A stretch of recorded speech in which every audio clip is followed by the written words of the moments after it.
Gdy mówimy o czynnym oporze lub spektakularnych akcjach dywersyjnych wymierzonych w niemieckiego okupanta, najczęściej mamy na myśli polskie organizacje niepodległościowe. Jest to oczywiście skojarzenie jak najbardziej słuszne.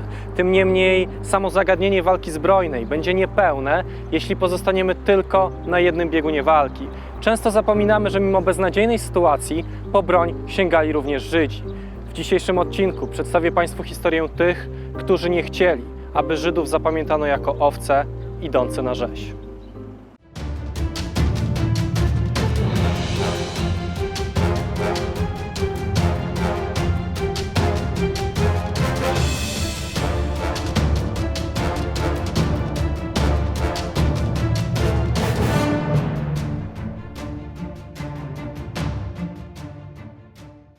Kraków liczył przed wojną około 65 000 Żydów, którzy stanowili 25% ludności miasta.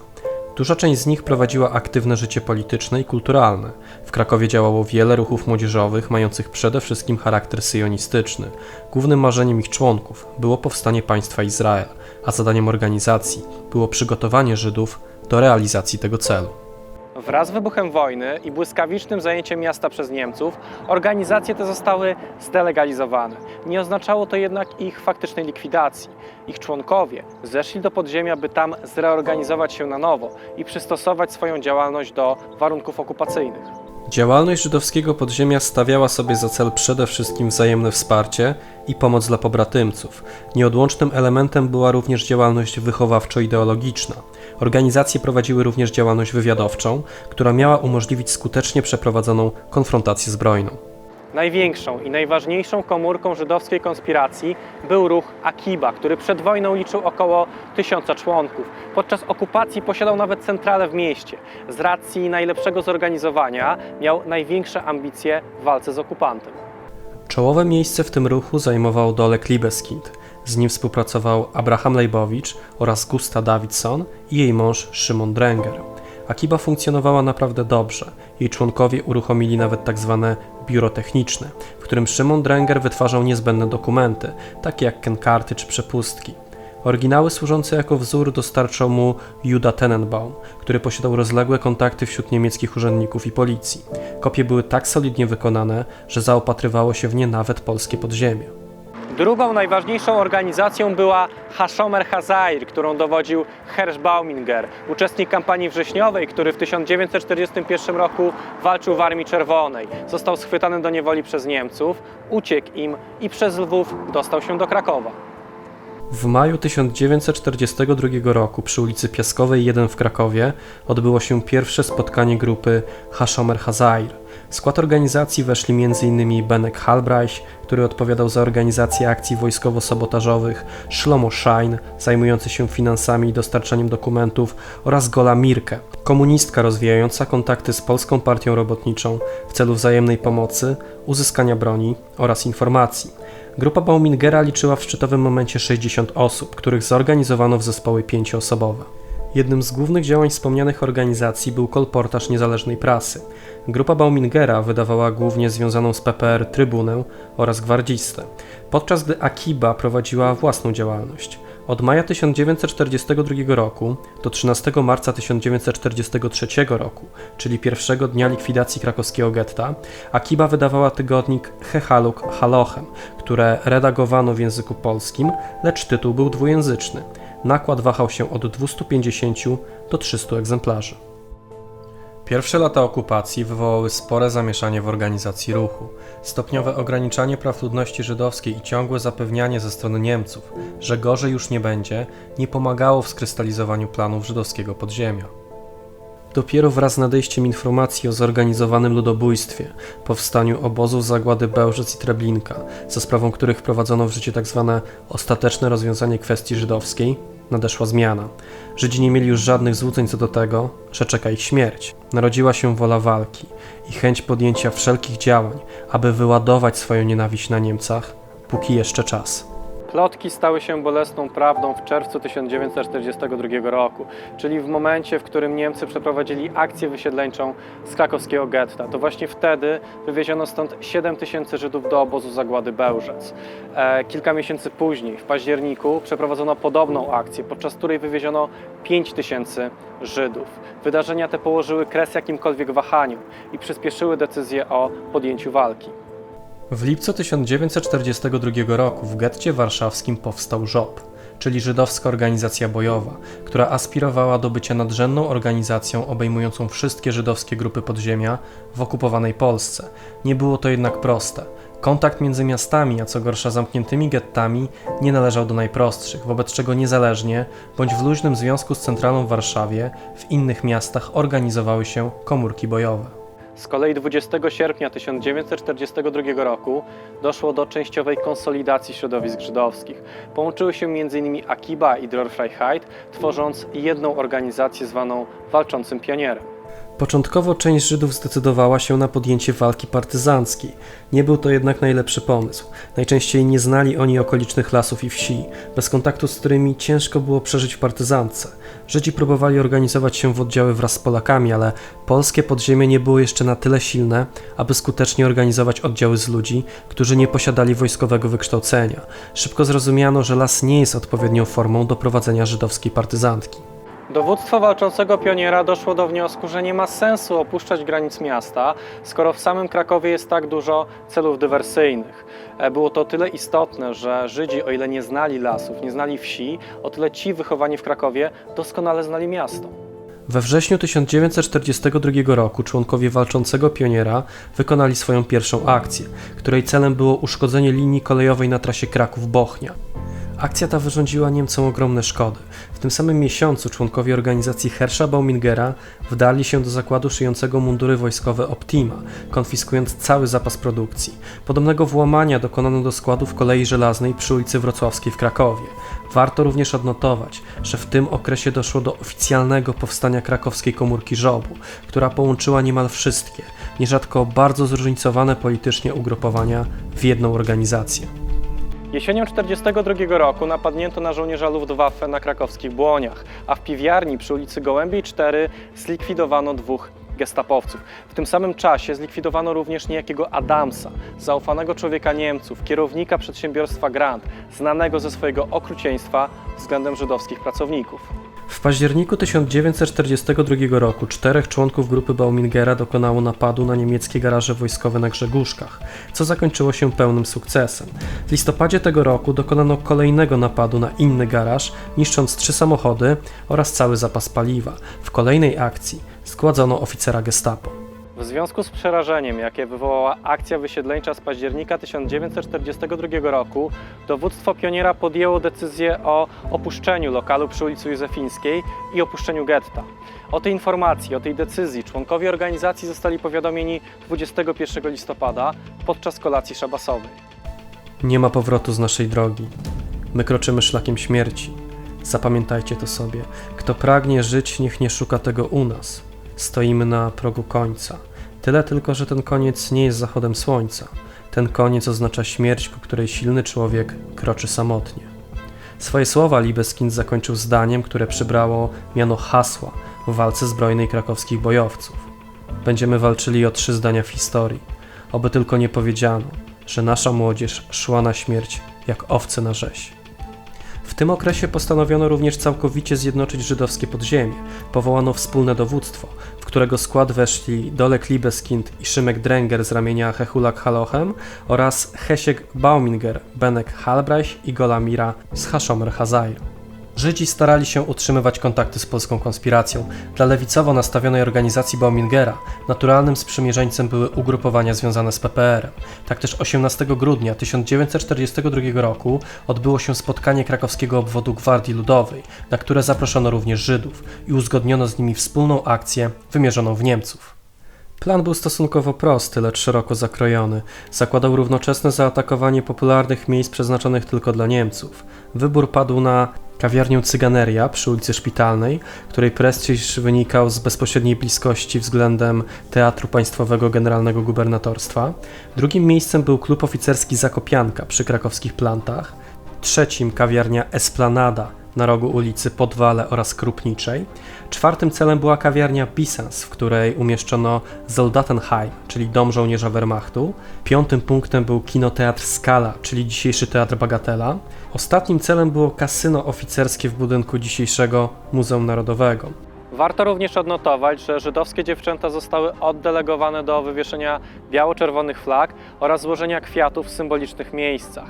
Co więcej, aby odwrócić uwagę od planowanych akcji, wezwano straż pożarną do różnych części miasta.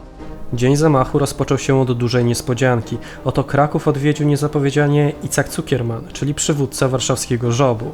Z reguły przeciwny akcjom dywersyjnym, przybył do miasta, aby wziąć udział w naradzie z krakowskim podziemiem. Postanowił przy tej okazji zostać w mieście dłużej i towarzyszyć bojowcom w ich akcji.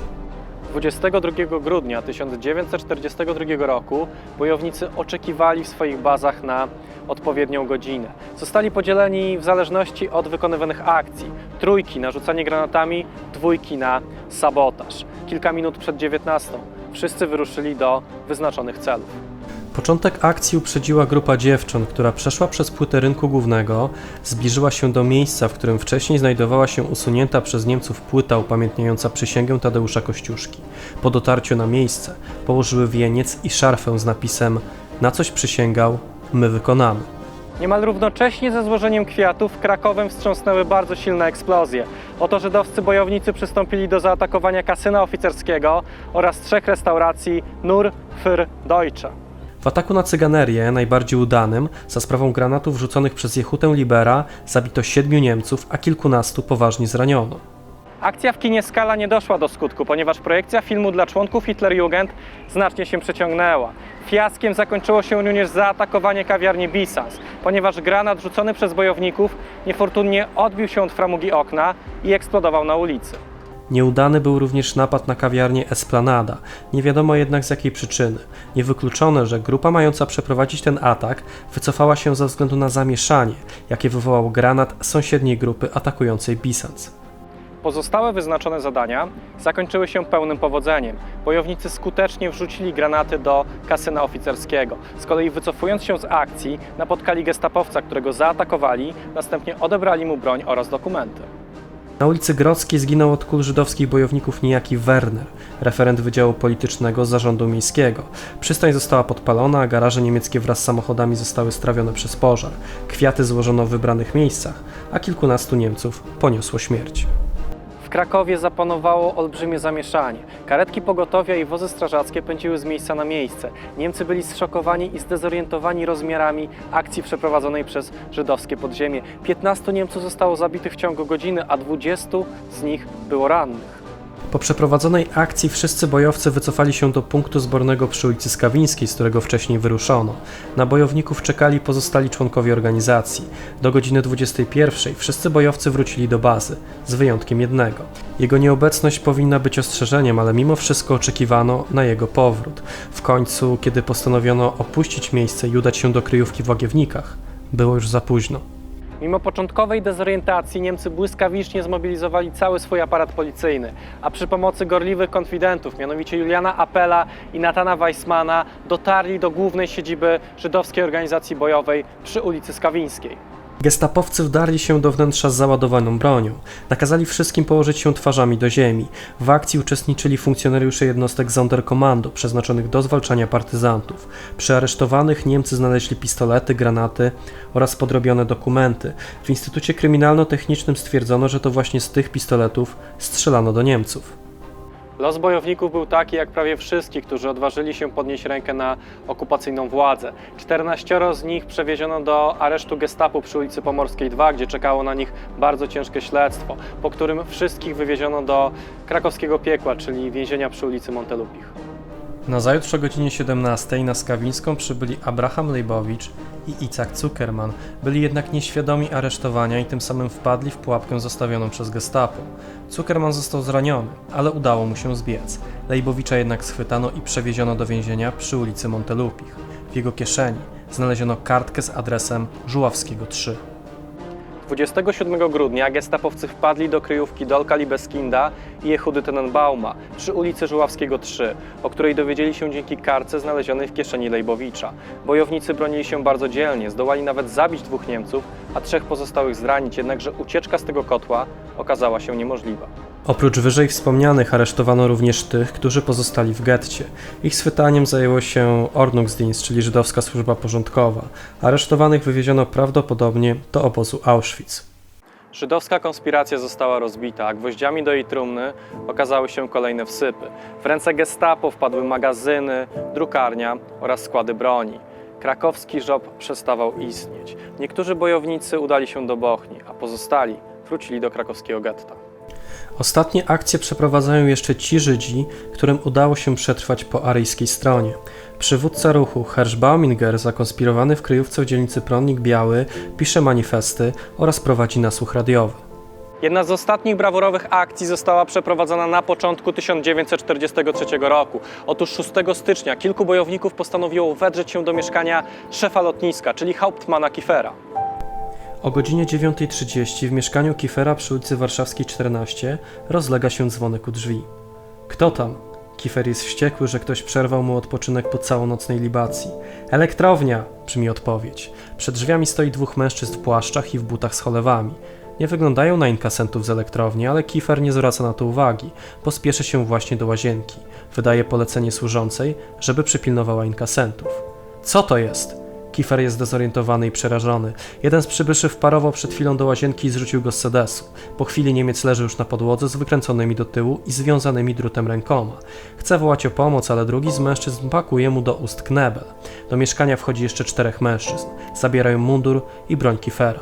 Akcja zakończyła się pełnym sukcesem, bez ani jednego wystrzału. W ostatnich dniach stycznia żydowska organizacja bojowa przeprowadziła ostatnią akcję.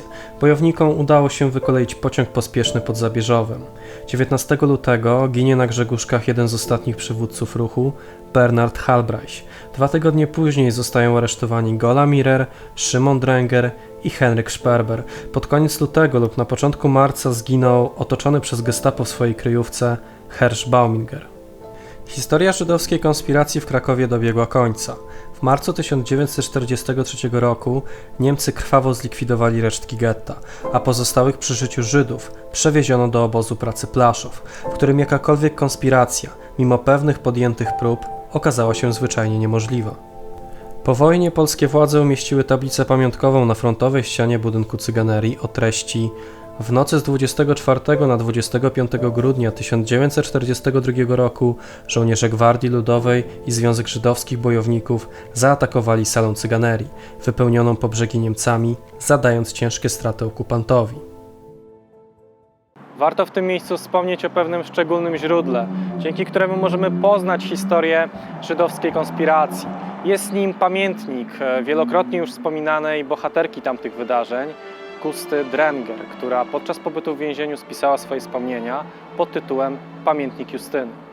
Napisała w nich m.in. te przejmujące słowa: z tej więziennej celi, której nie opuścimy żywi, pozdrawiamy was. Z naszej drogi nie ma powrotu, kroczymy szlakiem śmierci. Na tych luźnych kartkach papieru opowiemy naszą historię, będącą świadectwem niezłomnej woli w obliczu śmierci. Gusta nie przeżyła wojny. Po aresztowaniu jej męża Szymona ta dobrowolnie zgłosiła się na gestapo i prawdopodobnie pod koniec 1943 roku została zamordowana przez Niemców. W zasadzie wszyscy Żydzi, którzy podnieśli rękę na Niemców, skończyli albo w więzieniu, albo w obozie, a pobyt w tych miejscach zazwyczaj kończył się dla nich śmiercią. Cena była więc wysoka, ale i stawką były wartości najwyższe, takie jak honor, poczucie własnej wartości oraz godność. Wszyscy bojownicy, nierzadko bardzo młodzi ludzie, stanęli na straży tych pojęć z podniesioną głową i podniesioną pięścią i za to należy im się wieczna pamięć oraz szacunek. Dziękuję Państwu za uwagę i do zobaczenia w kolejnym odcinku.